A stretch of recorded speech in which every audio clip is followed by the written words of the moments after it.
गुढीपाडव्यानिमित्त राज्यातील जनतेला एसटी कडून गिफ्ट देण्यात आलंय। जुन्या आणि मोडकळीस आलेल्या बसेसच्या जागी आता नवीन बसेस येणार आहे।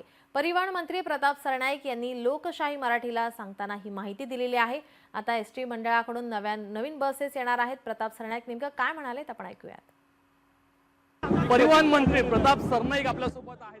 सर, गुढीपाडवा शोभायात्रेला सुरुवात झालेली आनंद वातावरण या ठिकाणी पाहायला मिळतंय। काय शुभेच्छा द्याल?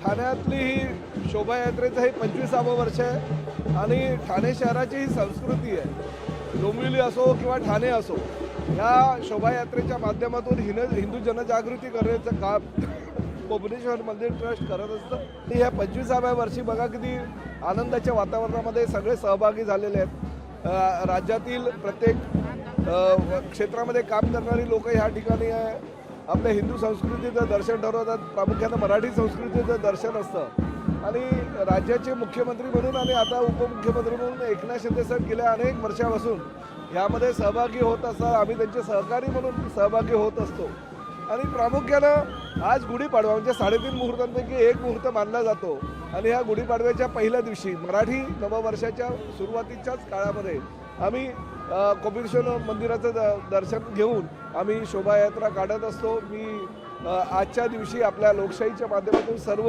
महाराष्ट्रातील महाराष्ट्रातील मराठी माणसांना हिंदू माणसांना या नववर्षाच्या शुभेच्छा देतो। परिवहन मंत्री म्हणून तर ह्या राज्याची एसटी जी आहे ती एसटी पर्यंत पोहोचवायचं काम प्रामुख्याने म्हणजे शेड्यूल ट्रॅप पर्यंत पोहोचवायचं काम परिवहन मंत्री म्हणून मी करणार आहे आणि आदरणीय देवेंद्रजी, आदरणीय अजितदादा आणि आमचे नेते आदरणीय एकनाथ शिंदे साहेबांच्या नेतृत्वाखाली ह्या महाराष्ट्रामध्ये भरभराट कशी होईल आणि एसटी जी लाल परी आपण ज्याला संबोधतो ती अजून पुढे कशी जाईल आणि सर्वसामान्य जनतेला कसं त्या माध्यमातून सुविधा देता येईल यासाठी आम्ही प्रामाणिक प्रयत्न करणार आहोत। मंत्री प्रताप सरनाईक यांचा जो संकल्प असेल तो एसटी प्रवाशांसाठी असेल असं त्यांनी या सकाळी सांगितलेलं आहे। कॅमेरा पर्सन लालचंद यादव सह स्वप्नील जाधव, लोकशाही मराठी, मुंबई।